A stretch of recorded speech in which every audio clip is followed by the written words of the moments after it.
Good day. So I had a conversation yesterday with a guy online, and I found it to be really enlightening. Like I had to dig down and find ways to answer some questions because sometimes you don't know why something needs to, or why or how something needs to be um, confronted, but you have a feeling that you need to say something, right? And once you start to speak, then you develop uh, something to say, right? So this pretty much was about the pharaohs. Excuse me, the pharaohs.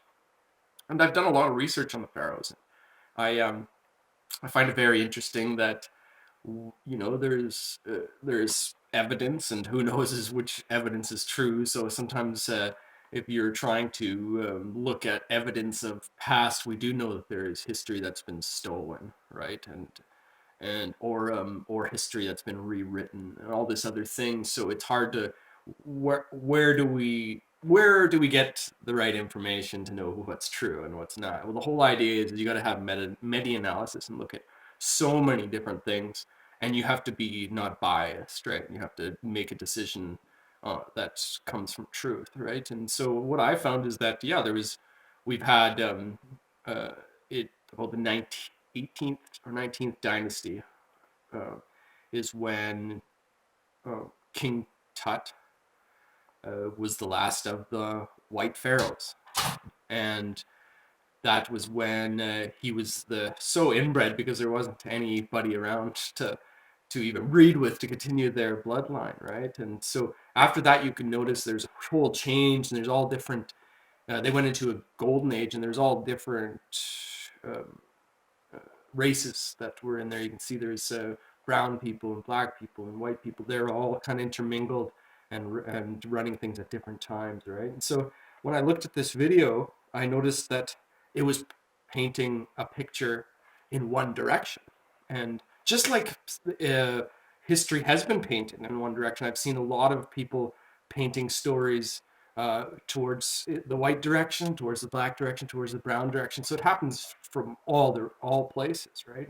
And so I just want to pass on a little bit of information to him because I could see that he had ignored a bunch of information that also showed that all the pharaohs were black, right? And like as if there was no brown pharaohs and there was no white pharaohs and stuff like that. And after what I looked at is they weren't all white, they weren't all black, they were all right. So that's the meta analysis that I came up with. So I said to him, just to start the question, there's been white pharaohs, brown pharaohs, black pharaohs. For us to color code it in any direction is trying to paint a narrative, right?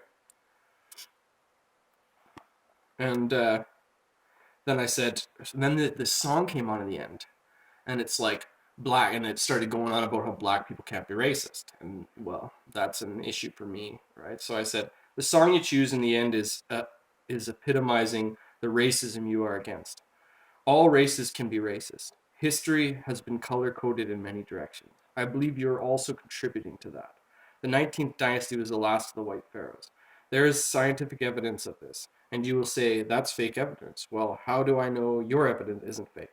Let's just admit all races are powerful and have contributed to where we've gotten, to both positive and negative. Much love and God bless.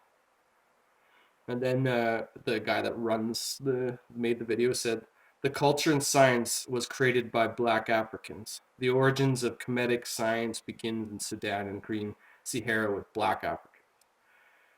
And I said, all knowledge is remembered and comes from the stars, not from blood lineage. Pride is a sin, my friend. And then he comes back and he says, indeed, the Africans that occupied the Nabta Play region from the early 1100 BC studied the process of equinox for thousands of years, even earlier than they studied the stars in South Africa at the site of Adam's calendar. This is how they were able to transform the marshlands of Delta into the most fertile farmlands in the world. This is what led these black Africans into developing geometry and discovered PI, which made the construction of pyramids and the Sphinx, possibly. It all starts by watching the stars. And then somebody just joins and he says, black was the most divine color in Egypt, right? And then I said to this guy, his name's Travis, I said, pride is a sin, my friend. Not being prideful, just being truthful. Not denying your point either. And I said, I don't know if you know that's true. I suggest it's pride or racism when you put one race above another. And then the guy that makes the site, Master Your Craft, says, if your child grows up to be healthy, compassionate, successful person, you will be proud of him or her. This is not a sin, my brother. Pride is the form of egotism. Pride in the form of egotism can most definitely be a sin. That's how we that's how we have, and this is where I came in. I said, that's how we have pathologized English. You can teach a child self-love and you can encourage them. However, when you are prideful of them, you are sinning and you should not be taking credit for your child's virtue. If you say you're proud of your child, you're taking credit. Humility is where you find God. If you teach your child pride, you are teaching them against humility. God grants us these virtues, no one else. Pride is one of the 7 deadly sins. I didn't make this up. Thousands of years of understanding developed these sins. And then the Master Your Craft says, respect. But I do not subscribe to the Bible. I subscribe to the code of ethics that the Bible is derived from. The 10 Commandments are a fragmentation of the 42 laws, if mat. I understand that the root of all sin lies with the indulgence of lower self. Pride can be a sin if you're opening on the frequency of your lower nature. Being prideful in itself is not a sin. And then I said, however, we do not have to look at what you... I liked his comment, and I said, however, we do not have to look at what we are talking about at the moment. When we are talking about black pride, I would be... It would be just as bad for me to say white pride, wouldn't you think? I just think we should be careful how we use English rather than allowing it to be pathologized. You should never be prideful of your race. This is definitely a sin. And then he says, Master Craft says, yep, this is pretty much what that teaches you in the Bible.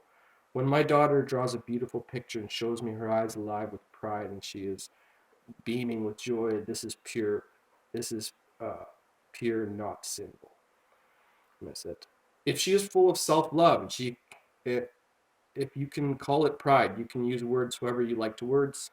I also believe the picture your daughter drew was inspired by God, or God himself worked through your daughter. Your example is far from being sinful. However, when we teach people that what we create is from God and not from us, this is true humility.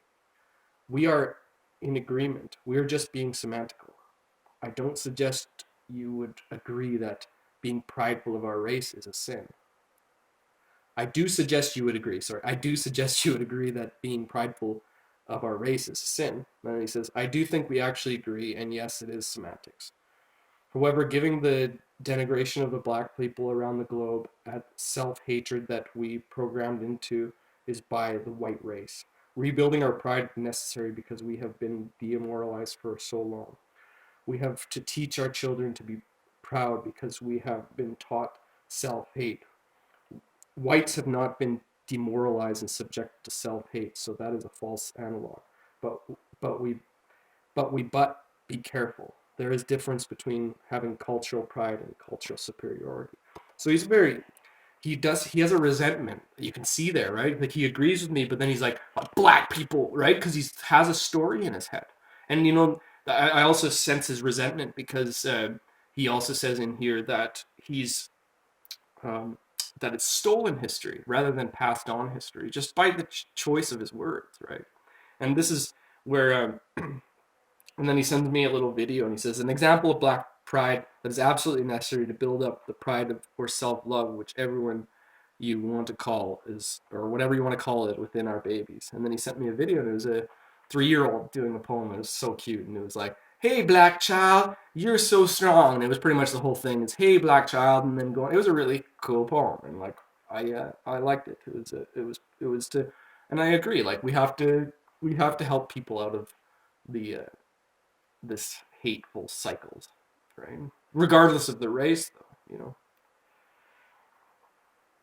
And I said to him, I'm by no way trying to discredit the pain and hardships that Black people have gone through. And many will argue that Black scars are fresher, so they will cause higher amounts of intergenerational trauma. I also know that white people have also been denigrated in the past. For example, the Irish and the natives and the Jews. I don't like to play the game comparing scars. The main point of self-individuation is the ability to separate yourself from the group identity. A person who is becoming an individual does not need to boast or be prideful of their virtues. They just be their virtues. I wouldn't get away with wearing a shirt saying white pride as you should not get away with wearing a shirt saying black pride. To truly find our connection to source, we have to try to adopt the idea of non-duality. The more that we identify with our trauma and our victimhood, we will never find our true identity. Now, in Canada, many people were forced to put aside their native identity because of racism. I found out years after my grandpa died that he may be a native, and there's been atrocities to all races. And I said we definitely should not be teaching our babies that should not be treating. Sorry, hold on. And then we definitely should not be teaching our babies that anybody should be treated differently, and how anybody that does treat people differently should be acknowledged for what they are, fools. Very cute kid, very intelligent, and I agree with her poem. However, I hope she is also taught unity and non-duality so that one day she reads poems for everyone. And he put a big like on that, and then I sent him a little video of Ekebeka about history being stolen that he was talking about. It's just so maybe he has some inspiration from one of his other videos. And then another guy comes in and he says, "Yeah, true. Prophet Muhammad said no one is superior than no one. The Arab is no better than the non-Arab, vice versa, or nor the white man better than the black man, vice versa, except in Tawah, fear of Allah. Allah says he created nations and tribes that will identify ourselves with one another. We need to and then I said we need to continue looking back at these powerful prophets for these moralities society allows us to ignore. Much love and God bless, brother." So I encourage people to step in like that. That went into the ditches a little bit, and we got to a place. And I'm speaking with somebody that is very much emotionally connected to this trauma, but you can tell he's moving past it, and he's very much truthful to himself. So when I could show him what I meant, we actually could meet on ground, and he liked my comment in the end, and then I had another person agree with me. So, we had one person chime in and tell them how superior blacks were, and then one person comes in and says, "You're right, we all are the same." And that's what we need to come to. That's unity. And you're going to have to step into conflict to find unity. Unitarians have to go into the chaos, and create it and make it into order. So let's do that. Much love.